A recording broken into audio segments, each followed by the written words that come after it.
전에 있던 교회에서는 예배를 마치면 나이가 좀 지긋하신 남자 집사님들끼리 모여서 이 바둑을 두셨어요. 얼마나 그 열기가 뜨거웠는지 제가 이 방역하려고 올라가 보면은 그 집사님들이 런닝 차림으로 바둑을 막 두시는 거예요. 입구에서부터 뭐 착착 바둑돌 올라가는 소리들이 들렸습니다. 참 보기 좋았습니다.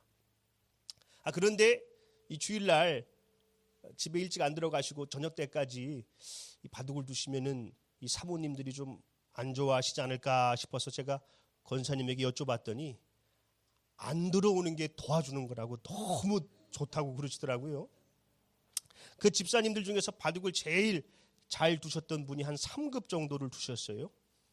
뭐 이수교회 내에서는 적수가 없었습니다. 이 정정당당하게는 둘 수가 없으니까 핸디캡을 주고 여러 점을 뭐 깔아주고 뒀어요. 그렇게 바둑을 두시는 분들이 한 3수에서 한 4수, 5수까지 앞을 내다본다는 거예요. 그러니까 이길 수가 없죠. 그런 분들이 한 그 정도 두시는데, 그렇다면 이 프로 구단, 뭐 이세돌, 이창호 구단 같은 분들은 한 몇 수 앞을 내다볼까요? 한 대략 100수 정도를 내다본대요. 100수. 한 번 두면은 100수가 보이는 거예요. 그러니까 도저히 이길 수가 없죠. 그래서 이 구단들을 신선이라고 부른답니다. 도저히 상대할 수가 없다고. 인생에서도 무슨 문제를 딱 만났을 때 머리가 좋은 사람들은 계획을 여러 가지 세워놔요. 이게 하다 막히면 저걸 하고, 저걸 하다 막히면 그걸 하자. 플랜 A, B, C. 계획적이고 대단하죠.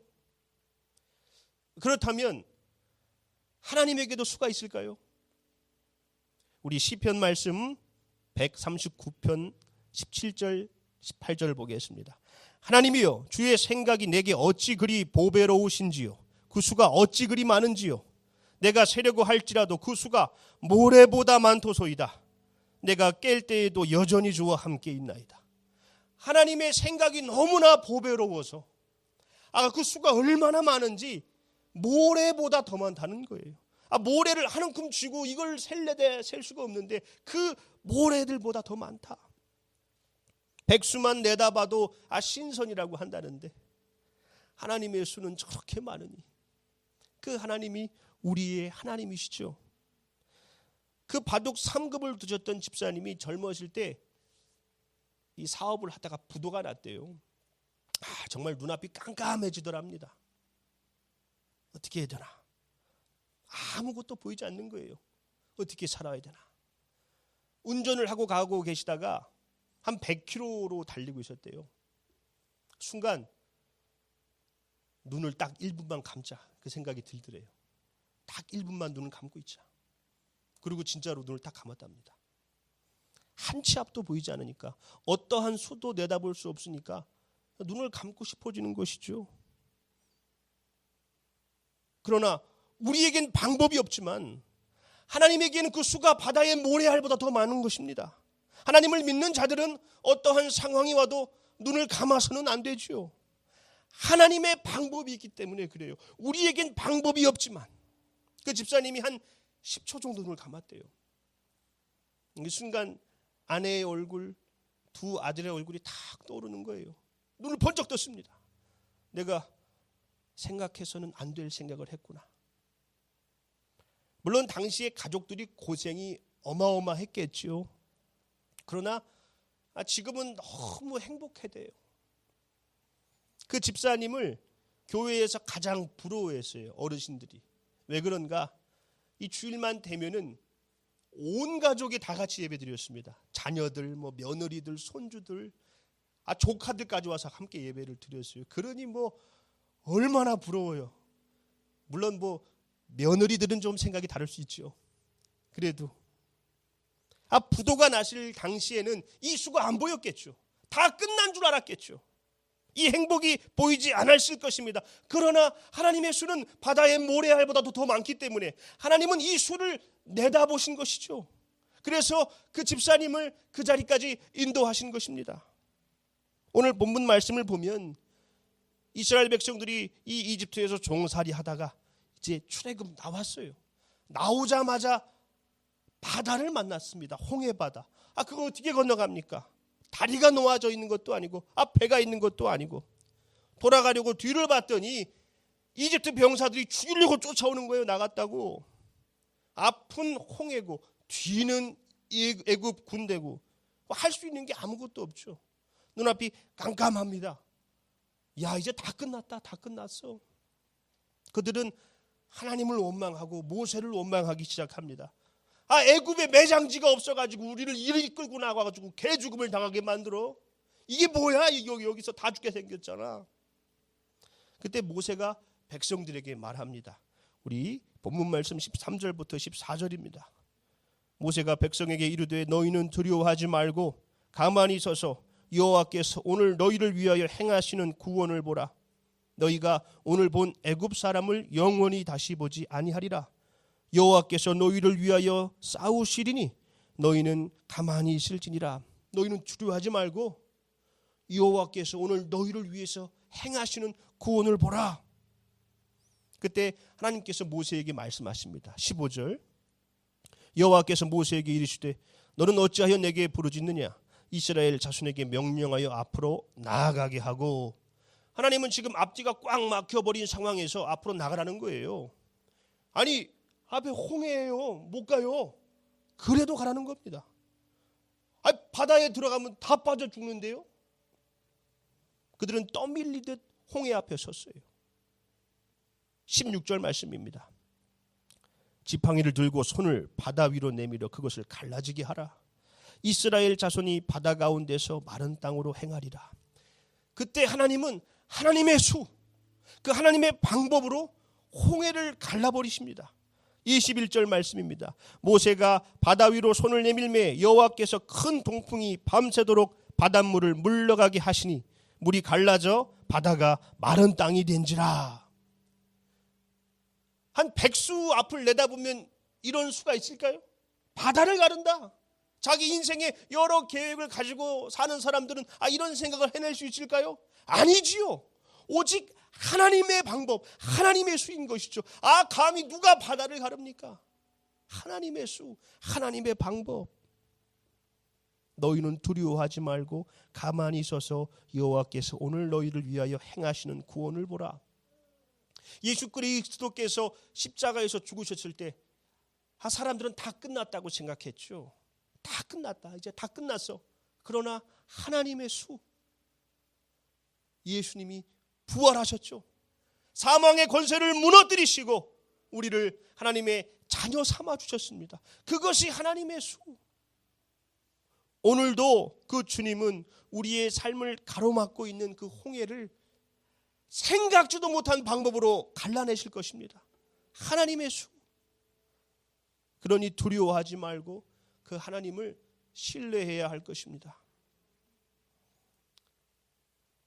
그 집사님이 부도 났을 당시에 교회에서 중요한 직책을 맡고 있었대요. 그런데 그런 생각이 들더래요. 성도들이 나를 어떻게 생각할까? 저 집사님 대체 하나님 앞에 어떤 죄를 졌길래 부도가 다나? 그렇게 생각할까 봐 두려웠다는 겁니다. 그 이야기를 듣는데 좀 안타깝더라고요.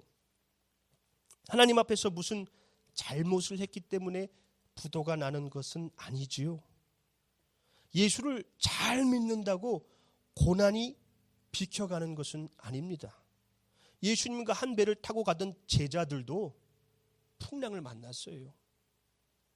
복음을 전하기 위해서 전도 여행을 떠났던 바울도 돌에 맞아 죽을 뻔하고 춥고 배고프고 배가 부서지고 폭풍을 만나고 잘못했기 때문에 고난을 당하고 잘했기 때문에 비켜가는 것이 아닙니다. 우리는 살면서 크고 작은 고난을 반드시 만나게 되어 있습니다. 이 군산은 대부분 평지이기 때문에 자전거 타기가 좋아요. 그런데 서울은 언덕이 너무 많아가지고 영 불편한 게 아닙니다. 올라갔다 내려갔다가 제가 자전거를 타고 가다가 이 가파른 언덕을 만났어요. 이 언덕이 너무 많아. 힘들어. 그리고 내려가지고 이제 자전거를 끌고 올라가고 있는데 저 멀리서 한 아저씨가 페달을 열심히 밟고 오는 거예요. 여기를 어떻게 올라가려고 저러나 그랬더니 아니 무슨 그 언덕을 그냥 평지처럼 올라가는 거예요. 와, 대단한 양반이구나. 그 뒤로 한 아주머니가 또 열심히 밟고 올라와요. 아니 저 아주머니가 여기로 어떻게 올라가려고 그러나. 그 아저씨처럼 뭐 빠르지는 않지만은 안정적으로 편안하게 올라가더라고요. 저는 이제 끌고 올라가고. 야, 순간 제가 믿음에 대해서 생각해 보게 됐습니다. 우리는 살면서 많은 언덕들을 만나지요. 크고 작은 어려움들. 그런데 어떤 사람들은 언덕만 만나면 주저앉아요. 불평해요. 왜 이렇게 삶의 굴곡이 많냐고. 언덕만 만나면 뒷걸음질 칩니다. 돌아갈 방법을 찾지요. 포기하는 사람들도 있습니다. 그런데 어떤 사람들은 그 언덕을 무슨 평지처럼 올라간단 말이에요. 묵묵히 고난을 당해도 감사하고 기도합니다. 똑같은 언덕을 만났지만 어떤 이는 원망하고 어떤 이는 찬양한다. 이게 무슨 차이일까요? 믿음의 차이죠. 믿음의 차이. 그런 생각을 해봐요. 아까 그 아저씨, 그 아주머니가 처음부터 무슨 언덕을 그렇게 잘 올라갔을까? 아니겠죠. 처음엔 힘들었겠죠. 포기하고 싶었을 때도 있었을 것입니다. 그런데 계속해서 오르다 보니까 이제 이런 언덕쯤은 쉽게 올라갈 수 있게 된 것이죠. 신앙도 그런 것 같습니다. 처음 언덕을 만났을 때는 너무 힘들어요. 포기하고 싶습니다. 그러나 나를 위해 십자가를 참으신 예수님을 바라보며 기도하며 한 걸음 한 걸음 그 언덕을 오르다 보면 우리의 신앙도 그만큼 자라있게 될 것입니다.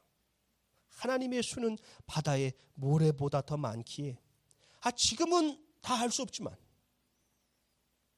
하나님의 수, 하나님을 신뢰하며 인생의 언덕을 한 걸음 한 걸음 올라가야 할 것입니다. 말씀을 맺습니다. 인생의 언덕을 만났을 때 주저앉고 원망하는 것이 아니라 바다의 모래보다 더 많은 수를 가지고 계신 하나님을 신뢰하며 우리 함께 기도하며 그 고난의 언덕을 오르는 행복한 교회가 되기를 소망합니다.